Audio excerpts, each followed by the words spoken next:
The CBS Radio Mystery Theater presents...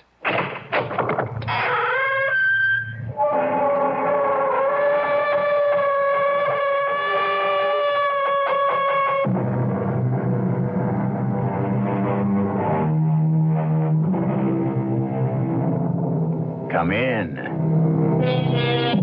Welcome. I'm E.G. Marshall. Welcome to the realm of your imagination. And that of the greatest horror story writer the world has known, Edgar Allan Poe. Yes, I said the greatest horror story writer because although others may have written stories equally macabre and terror-ridden, no one has written as many. Moreover, when it comes to sheer mystery, puzzlement, Poe is unsurpassed. As witness. But, Monsieur Dupin, the door was locked from the inside. The windows were locked from the inside. The murder scene, the L'Espanaye apartment, is on the 4th floor. The murderer could not have escaped. And yet he did, my friend. But how? Oh, come, Pierre, you know as well as I do how. I know. You do. Your trouble is, you don't know you know. Riddles, Monsieur Dupin. You speak in riddles. Not at all, my friend. You create riddles where riddles do not exist.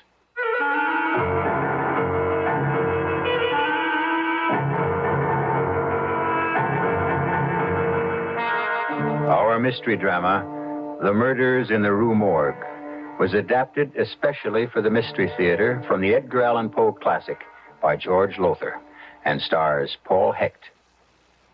I'll be back shortly with Act One.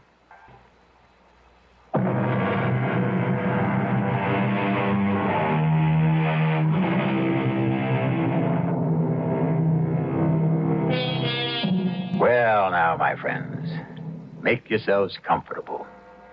Turn down the lights and listen to one of the most horrifying and mystifying of stories, Edgar Allan Poe's The Murders in the Rue Morgue. The year is 1840. The place, Paris, France. At about 7 o'clock in the evening, a young off-duty gendarme, Pierre Musset, and his sweetheart, Yvette, are returning to her apartment in the Rue Morgue after an evening at the Moulin Rouge. But when, my darling, shall we be married? Oh, just as soon as I'm promoted to gendarme first class, Yvette. When will that be? Oh, when indeed. My sergeant, Duchamp, is one of the most indifferent, ruthless of sergeants who takes pleasure in holding his men back, doing all he can to prevent promotion rather than... Yvette, look. There's a crowd in front of your house. Something's wrong. Come here, quickly. All right, let me through. I'm a gendarme. You there. What's happened? We do not know. It happened less than a minute ago. Screams, officer. The most awful screams from Madame L'Espanaye's apartment. Madame L'Espanaye? Her daughter Camille? Yvette, it is you. Oh. Yes, Camille, too. Both of them screaming so horribly in such agony. I cannot tell Where you. is the L'Espanaye apartment? What floor? Next to mine. 4th floor back. Yvette, you stay here. I'll see what happened. No, I'll come with you. Stay here, I tell you. God knows what I'll find up there. No, Pierre, they were my friends. Oh, well, all right. Come on, then.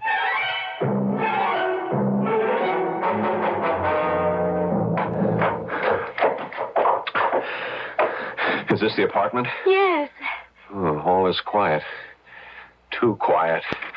The door is locked. Break it in. All right. So, now let's have a look. Pierre. Oh, my God. Yvette. No. I won't faint. I'll be all right. But, oh, heaven help us. What has happened here? Look, the woman on the floor. Her throat cut. Is that Madame L'Espanaye? Yes.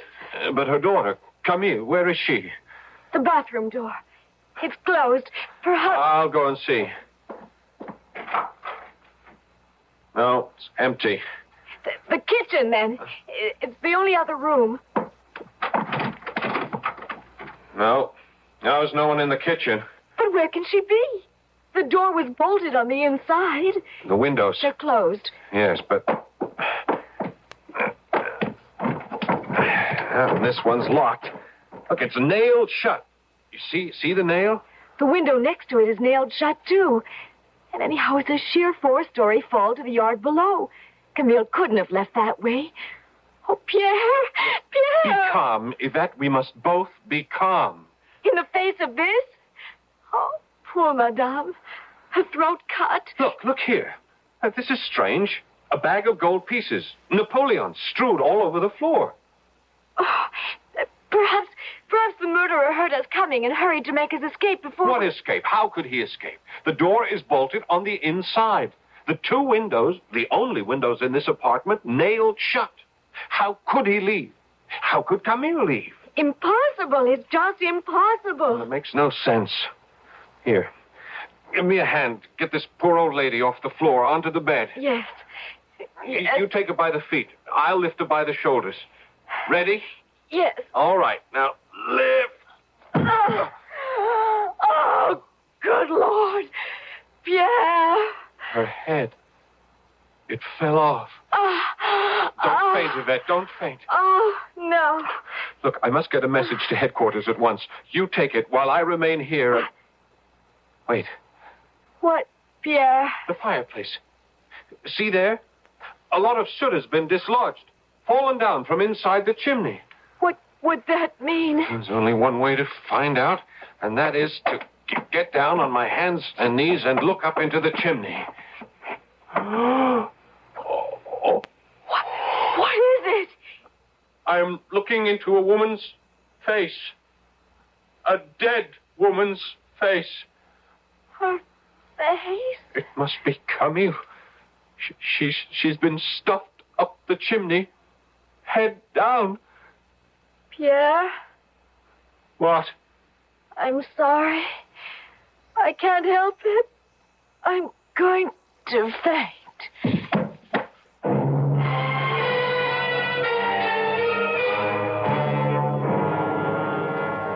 Jules, another glass of wine? I tell you, Yvette, after what happened next door to you last night, I could use another bottle of wine. You sailors, all alike. You can never get enough of wine. Oh, love, come here to me. Jules, not now. I'm engaged. Yeah, to a gendarme. And second class yet. You'll be a gendarme first class someday. Yes, and a sergeant someday, too. Sure, let me go. I must answer the door. Pierre, darling, I wasn't expecting you. Yes, so I see. Oh, don't get any ideas, Pierre. This is Jules Dubourg. He's a sailor on sick leave. Jules, this is Pierre Musset, my fiancé. Hello? How long have you two known each other without my knowing? A few days. Jules only came to live here a few days ago. Live here? He has 2 rooms in the basement, and he is quite sick. Something I picked up on my last voyage in Borneo. Borneo, eh? Jules has been all around the world, and more than once. Thank you for the wine, Yvette. It has warmed my stomach. Goodbye for now. Goodbye. I hope that is all you warmed? His stomach? Pierre, what a thing to say. We have no cause to be jealous. I better not have. I have enough troubles as it is. Tell me, my darling, what happened when you talked to Sergeant Duchamp? Exactly what I expected would happen. I said, Sergeant Duchamp, I would like to be assigned to this case, to the murders that happened in the Rue Morgue. And what did he say? He said, You solve a mystery like that one? You leave such things to your betters in the Detective Bureau. Of course you stood up to him. Oh, yes, I'm not afraid of him. Not like the others. I argued with him. I explained that I am in love with the most beautiful girl in the world, and that I cannot wait to make her my wife. But I cannot make her my wife until I am promoted to gendarme first class, and one way to get promoted to gendarme first class would be for me to solve the murders in the Rue Morgue. And what did he say to that? He laughed. You are a nut, he said. You are as much of a nut as C. Auguste Dupin. C. Auguste? Dupin. Who is this Monsieur Dupin? The fellow who solved the Marie-Roger case. He is not a policeman. He's only a private citizen with a gift for solving mysteries that others can't solve. Oh. Anyhow, that's what I think, even if everybody else at headquarters doesn't. But if he solved the Marie-Roger case... They say it was an accident. That case. It was as much of a mystifying puzzle, an unsolvable riddle as this one. And he explained it so simply, you wouldn't believe it. He'll never be able to explain what happened in the L'Esplanade place next door last night. No one could. You may be right. Especially now that we know there were 2 murderers, not 1. 2 murderers? And you don't know? No. Yvette, I talked last night with some people in the crowd downstairs. They said that while Madame and her daughter were screaming, they heard the voices of 2 men yelling and cursing at them. 1 murderer or 2. How did they get out of that apartment? Perhaps your friend, Monsieur Dupin, could tell you. Go to him. Ask for his help. You forget. My sergeant has ordered me to leave everything to the Detective Bureau. You forget that unless you are promoted to gendarme first class, we cannot marry. One day I shall become One gendarme. day? What one day? When? Jules Dubourg would marry me like that. That sailor, that sick sailor, you would marry him? It would be better than not marrying you. Oh, Yvette, please. You do as I say. Pierre, either you go, or here, take back your ring. Keep the ring. I'll go.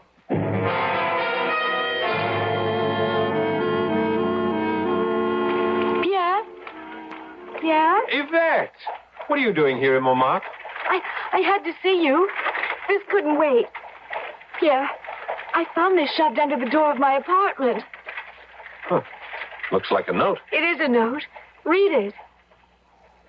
Be warned. Tell your boyfriend to forget about the Rue Morgue murders, or you will die the way Madame L'Esplanade did. Yvette. I thought you had better see this and take it to Monsieur Dupin at once. He will know what to do. Yes. Yes, he would. Then take it to him as soon as you are off duty. And Pierre, Yes. you did go to see Monsieur Dupin, didn't you? Well, no. Pierre. I couldn't bring myself to do it. I didn't have the nerve. But now, well, now that your life is threatened, I'll go to see him and ask his help. I promise you, Yvette. I promise.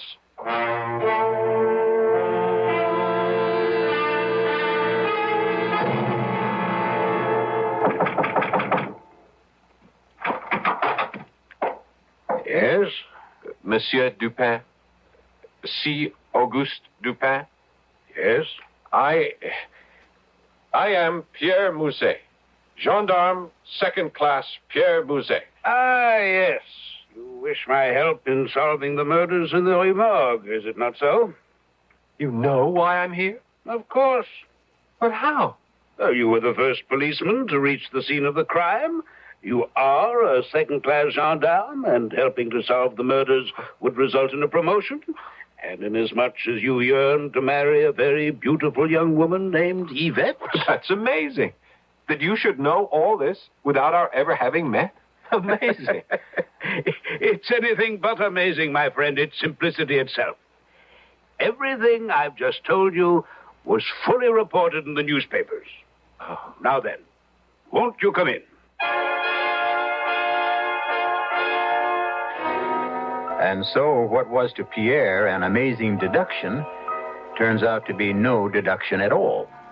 Nor does C. Auguste Dupin turn out to be the formidable man Pierre thought he would be.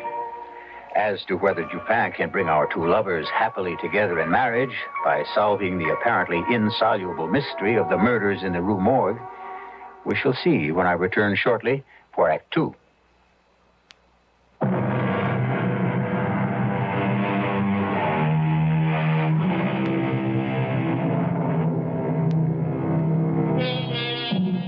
Well, then, Gendarme 2nd class Pierre Musset has sought the help of C. Auguste Dupin in solving the murders in the Rue Morgue. Murders so baffling that any chance of solving the mystery seems impossible. Still in all, as you know, Dupin solved a mystery equally as puzzling, that of Marie Roget. So let's join Pierre now as he sits across from Monsieur Dupin in the latter's modest apartment. My dear fellow, I've little, if any, interest in solving crimes. I wish only to be left alone to read my books and pursue 1 or 2 hobbies. And after all, crime is the business of the police. I know. Well, thank you for seeing me, at least. I'm sorry to have taken your time. Good day, Monsieur Dupin. Good day. No. Wait. Monsieur? I'm a fool, but I'm also French. I have no interest at all in solving crimes, but, let me face it, I cannot remain untouched by the plight of young lovers. Then you will help me If to... you solve this mystery, or more precisely, if I solve it for you and let you take the credit, then assuredly you will be raised to gendarme first class and able to marry your beloved Yvette. Now, can you gain access to the L'Esplanade apartment? Of course. In that case, my dear fellow, let us go at once to the Rue Morgue.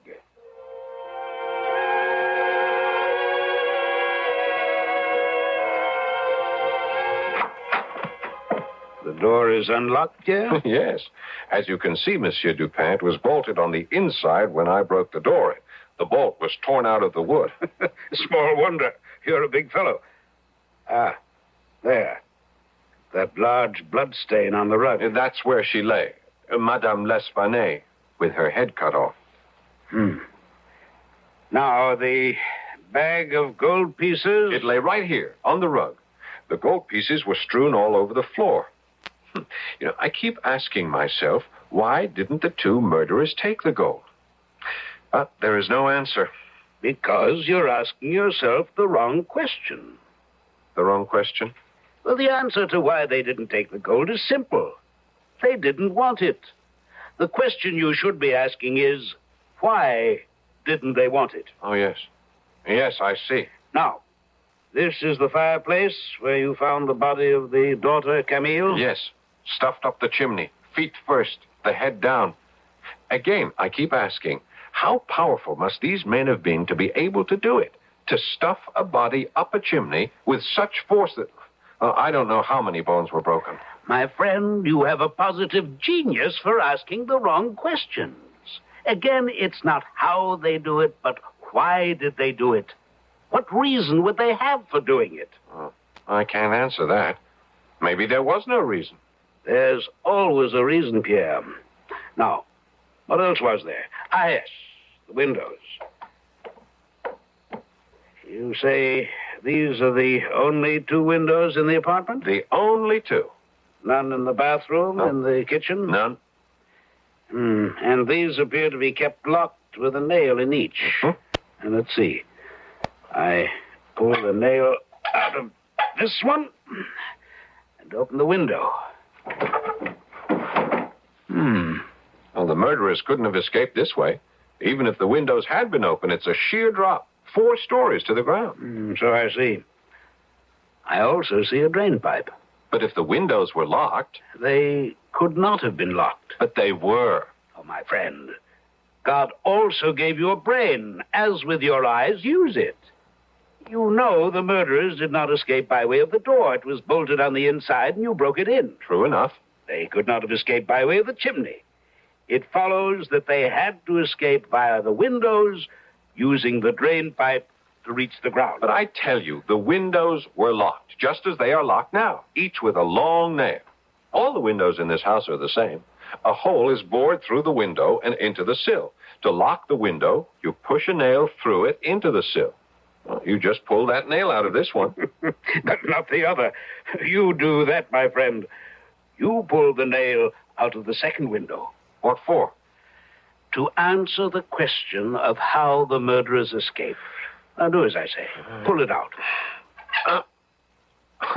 What in the world You is see? a broken nail? As simple as that. A broken nail. Ah, but it's not simple. The window only appeared to be locked. Well, I've seen enough. Let's go. You have the answer then, Monsieur Dupin? Part of the answer. Only part. But give me time to think and... Look who's coming up the stairs. Hello, Pierre. What are you doing up here? Why don't you stay in your cellar, Jules? That is not your business. Yvette is my business, and you are up here to see her. What if I am? I want you to stay away from her. Yvette is my fiancée. Take a reef in your sail, Pierre. You don't own her. Now, you listen to me.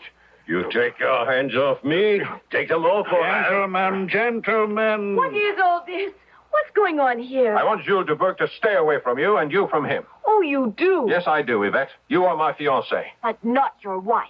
And even if I were, I have a right to see anyone I please. Not while you are engaged to me. Oh, is that so? Well, let me tell you something. I will see anyone I wish, whenever I wish. Now, mademoiselle, you don't mean that. You're speaking out of anger. Who are you? And what right have you to interfere? My name is Dupin.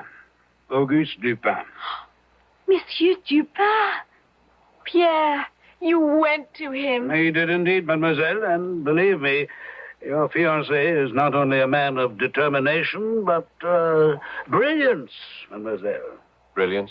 But, my dear fellow, the way you solved the puzzle of that locked window, brilliant, positively brilliant.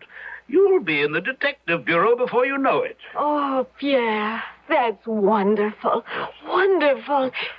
Jules, I think it would be better if you do not come to see me anymore. But Yvette... Please, Jules, no more. Have it your way. There are other ports of call. Oh, so there, Monsieur. Monsieur Dupin, can I offer you a glass of wine? Thank you, but another time. You could tell me what perfume that is you're wearing? Nuit de Passion. Passionate night. It's well named, mademoiselle. A pleasure meeting you, mademoiselle. Pierre, if you would see me down to the street. Oh, of course. But come back, Pierre. If you are off duty, that is. I am off duty, Yvette, and I shall be back. This fellow, Pierre, this Jules Dubourg, he's a sailor, isn't he? Yes. What's he doing here? Why isn't he at sea? I don't know. He's ill. Some sort of rare tropical disease he picked up in Borneo. In Borneo? Interesting. What's so interesting about it? You know, my friend, I told your fiancée you were brilliant enough to be a detective. Oh, I appreciate that, Monsieur Dupin. You did me such a favor, building me up in her eyes. Oh, but it's true, you know. You could be a detective. You've only to learn how to use your head and all your senses. My senses? All 5 of them.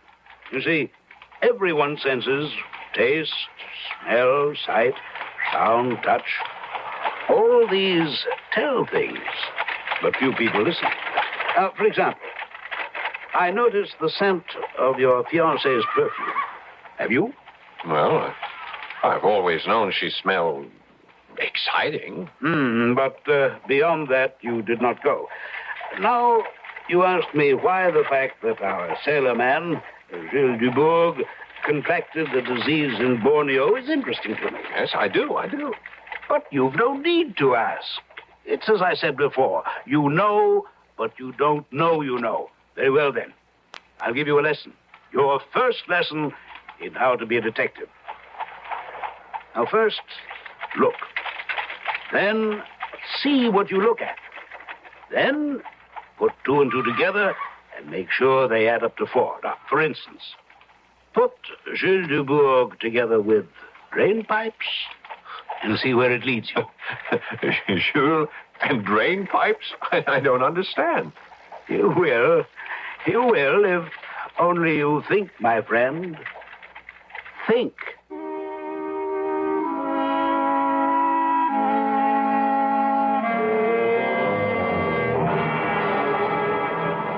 Pierre. Mm-hmm. You must go now. It's 3 a.m. Oh, let me stay a little while longer. Just a little while. No, my darling. I must go to work in the morning. Oh, I need my sleep. And I'm certainly not getting any with you. Must be that perfume you wear. Oh, my perfume, not me. Oh, of course it's you. Well, whether my perfume or me, off with you. All right. All right. When will you be seeing Monsieur Dupin again? Oh, I don't know. He said he wanted time to think, that he would leave a message for me at headquarters. But, you know, Yvette, I'm beginning to wonder if I need Dupin. If there was any need to go to him in the first place. What do you mean? Well, after all, I solved the mystery of how the murderers escaped. One of those 2 windows wasn't locked at all. The nail was broken. Brilliant.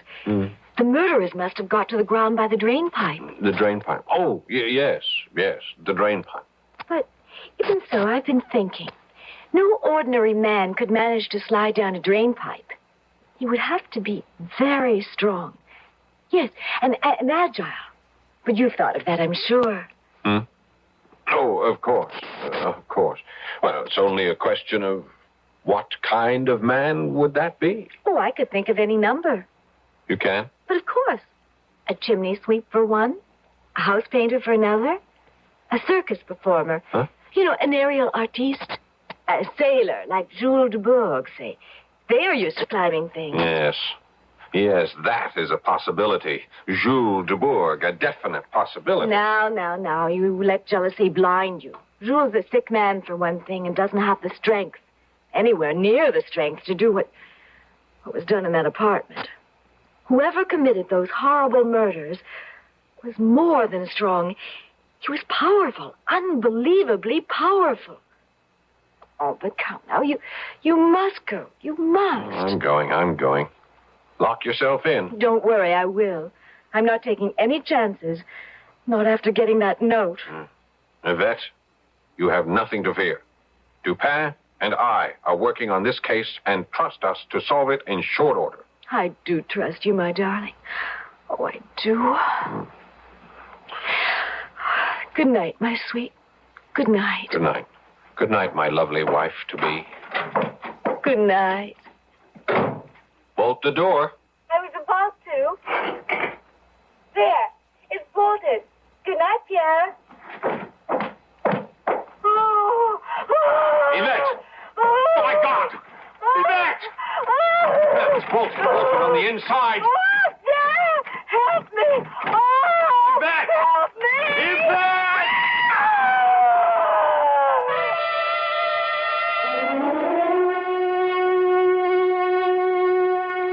The horror that struck Madame L'Espanaye and her daughter now strikes Yvette. And once again, Pierre faces the barrier of a door bolted on the inside. You, like me, can imagine the terror of this young policeman as he steps back before flinging all his weight at that locked door, wondering what frightful sight will meet his gaze when he breaks it down. I'll return shortly for Act 3.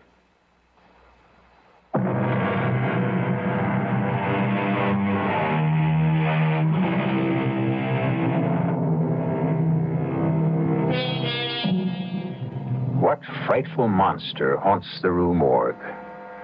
What kind of fiend committed the butcheries on Madame L'Espanaye and her daughter Camille?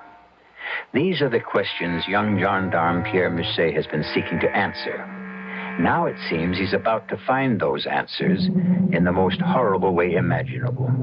For behind the bolted door of her apartment in the Rue Morgue, his fiancée Yvette is herself in the grip of the fiend. Oh, Lord, help me. It's dark. The lamp. Where's the lamp? What? Here. Wait, you.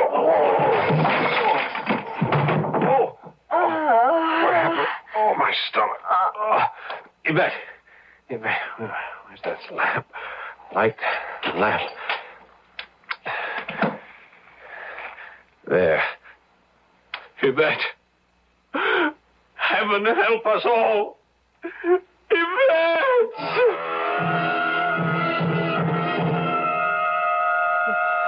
My friend, compose yourself. Monsieur Dupin. There now, softly.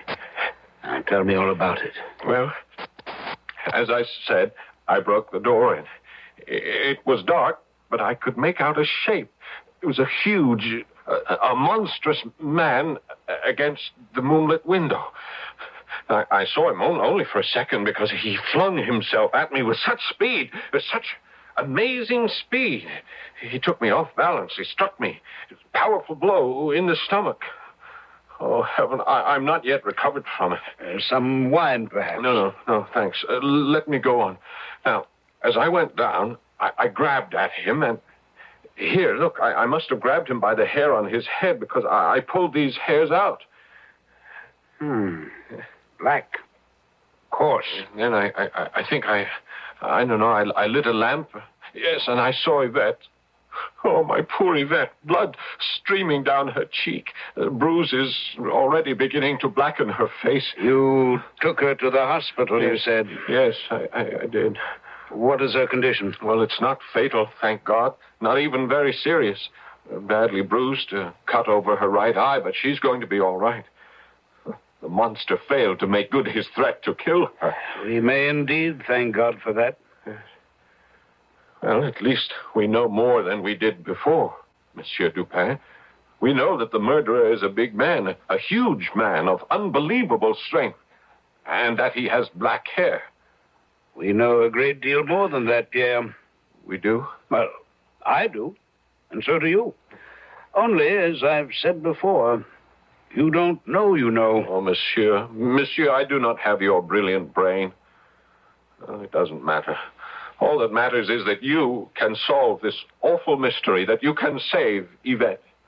The murderer failed this time, but he'll try again. Well, it's my hope that he will, yes. Your hope? Surely you, as much as I, want to save Yvette's life. Well, of a certainty, my friend. But I'm afraid I can save it only by risking it.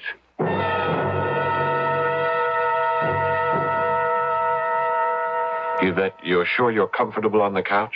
Yes, Pierre. Thank you. Mademoiselle, are you strong enough to help me in a plan I have in mind? Now, wait, what kind of a plan? A plan to trap the murderer. And I can help you trap him? You can be the bait. No, just hold on a moment. Yeah, let me explain. There is nothing to explain. Now, whatever you have in mind, I refuse to let Yvette risk her life. Nonsense, Pierre. My life is in danger anyway. Precisely. The killer will strike again, but not for the reason you think. What do you mean? In that note he sent Yvette, he swore he would kill her if I did not stop trying to unmask him. But that is not the reason Yvette was attacked. In fact, if I'm not mistaken, she was not deliberately attacked at all. How can you say such a thing? Look at the bruises on her face, her arms, the gash over her eye. Use your ears, my friend, no more than your eyes. I did not say Yvette was not attacked. I said she was not deliberately attacked. Nor was she attacked by the person who wrote the note. Monsieur Dupin, you amaze me. How do you know all this? Because 2 + 2 = 4 if you put them together properly. I'll help you by showing you the facts once again, but you must add them up. First, we know that the killer entered the L'Esplanade apartment by the window and left by the window because it was not locked, though it appeared to be. Yeah, the nail was broken, yes. As you discovered, Pierre. Yes. Quite so. Now, this apartment is next door to the L'Esplanade apartment. Outside that window, it's a 4-story drop to the backyard unless the murderer escaping slid down the drain pipe attached to the wall between these apartments. You follow? Yes. A sailor, Monsieur Dupin, a sailor maybe, like Jules Dubourg. There you go again, letting your jealousy... No, mademoiselle, he's altogether right. A sailor could climb the drain pipe. So much for that fact. Now, here's another and a most revealing one. Why was the bag of gold pieces, worth, as we have learned, more than $4,000, why was that bag of gold not taken? Perhaps the murderer was in such a hurry to escape But there that... was no hurry. The door was bolted. There was plenty of time to escape. You said the gold wasn't taken because it wasn't wanted. But what were the L'Esplanades killed for, if not the money? Revenge? It couldn't be that. They stayed to themselves. They knew no one. Well, if not for money or revenge, what then? Nothing. Nothing? Monsieur Dupin, that makes no sense. No sense at all. Precisely. That's the answer. The L'Esplanade murders were senseless. But that is impossible. The murderer must have killed for a reason. No, he did not. And why do you keep saying murderer when there were 2? You're forgetting one of the most important facts of all. The fact that 2 voices were heard in the L'Esplanade apartment. One was definitely that of a Frenchman, but the other... You shall see tonight if Mademoiselle will indeed act as the bait.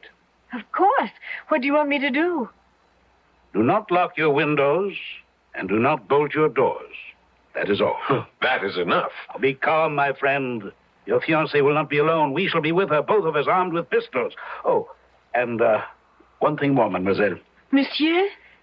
That perfume of yours, Passionate Night. And be sure to use it. Use a lot of it. If you say so, yes. Why?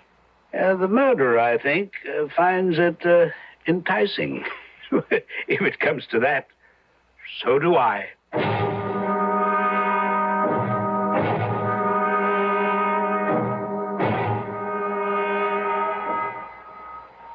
2 o'clock. No sign yet of the murderer. He'll come, of that I'm sure. Especially since Mademoiselle did indeed use a sufficiency of Passionate Night perfume. It makes waiting a pleasure, mademoiselle. Thank you, Monsieur Dupin. It won't make Yvette's death a pleasure. She will not be harmed, I promise you. I have a pistol, and so have you. I'll be sure to use it when I give the word. And, Pierre. Yes? Shoot to kill. Depend on it. I shall certainly... Listen. Come back. Come back, I tell you. Let me get to the window. Yes, it's coming. It's climbing the drain pipe. It? Damn you, come back. And someone climbing the pipe behind it, trying to reach it, trying to stop it. You keep saying it. What do you mean, it? You'll see in a moment. Get back, well back. You, mademoiselle, you stay there. Pierre? Yes? The instant it appears in the window, I'll give the order to shoot. Remember, shoot to kill. Don't worry about that. Now, shoot! It's still alive. Shoot again. Light the lamps while I get to the window and... Dubourg! Jules Dubourg, come up. Don't try to escape. Dubourg, I was right. It is Jules Dubourg. Who else, my friend? He's the only sailor living in this arrondissement. Come in, Dubourg, come in. Please, it was not my fault. It was not my fault. I'm well aware of that. You've nothing to fear, although you thought you had. On the floor. My God, what is it? It's the Russian, the German, the Italian, the foreign voice that was no language at all. I'm not as familiar as I might be with the ape family, Dubourg. What is it? A gorilla? A baboon? What? An orangutan. Oh, what? An orangutan. A large ape found in the jungles of Borneo. And this is the monster that killed Madame L'Espanaye and her daughter? Yes. And heaven help me, I am responsible. There was nothing I could do, monsieur. Nothing. Well, you could have notified the police. You should have. They would have handled matters for you with dispatch. But you didn't do that because you still hoped to sell the ape, didn't you? Can you blame me? I'm a poor man and sick. I need money. I brought the orangutan back from Borneo in the hope of selling it. I paid to have the ship's carpenter build a special box with air holes to hold it. Paid money I could ill afford. And God help me, when I engaged those rooms in the cellar, I should have kept it in the box. But I felt sorry for it. It looked so human. It was so human that I let it out and kept it in one of the rooms. How did this beast come to kill Madame L'Espanaye and her daughter? It escaped from the room I kept it in. I wasn't there when it happened. I discovered it when I came home that night. I opened the door, and I could not believe it. The ape was seated in front of a mirror, shaving himself with my straight razor. Shaving himself? Well, trying to. They are great imitators, you know. I went to take the razor from him. I was not afraid of him. He was really harmless. But he ran from me out through the door and into the backyard. You chased him? Of course. I was afraid he might cut himself with the razor. Well, his eye caught the window of the Espanaye apartment because the light was on. Up the drain pipe he went, and I after him. He tore the window open and went in, and the screaming began. You wrote that note to Yvette, didn't you? That note that threatened her life? Yes, but only to frighten you of the case. I was afraid if you found out what had happened, I would be sent to the guillotine. I believe you. But why did you let the ape attack Yvette? I didn't. I couldn't control it. And it was drawn to her by that perfume she wears. My perfume? That time when we were kissing and holding each other close, the ape smelled her perfume on me. What? I brought the scent of your perfume back to my cellar rooms. It was on my clothes. The ape couldn't get enough of smelling my jacket. He liked the perfume, enjoyed it. And so, when he escaped last night and tonight, he followed the scent here. But he didn't mean to harm you any more than he meant to harm the Espanays. It was your screams and theirs that frightened him and made him do the horrible things he did. Jules Dubourg, I hereby place you under arrest as the party responsible for the murders in the Rue Morgue. We will go at once to headquarters. Come along. Oh, and, Yvette. Yes, Chérie? After Dubourg has been booked, I shall return, and we will discuss the kissing and the holding each other close that left such a strong smell of passionate night on his jacket. All right, you Dubourg. Get along. He's very angry with you, your fiancé. He will cool off. You will have, no doubt, a satisfactory explanation for him? No. But there are other ways, Monsieur Dupin. There are other ways. There are indeed, mademoiselle. There are indeed.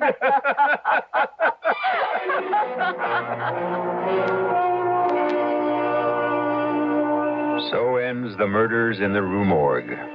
If not happily, at least on an easier note. I may tell you that Yvette did cool Pierre's anger, and that they wound up eventually with 9 children. Very handsome and healthy children who became the pride and joy of Sergeant Pierre Musset. I'll be back shortly.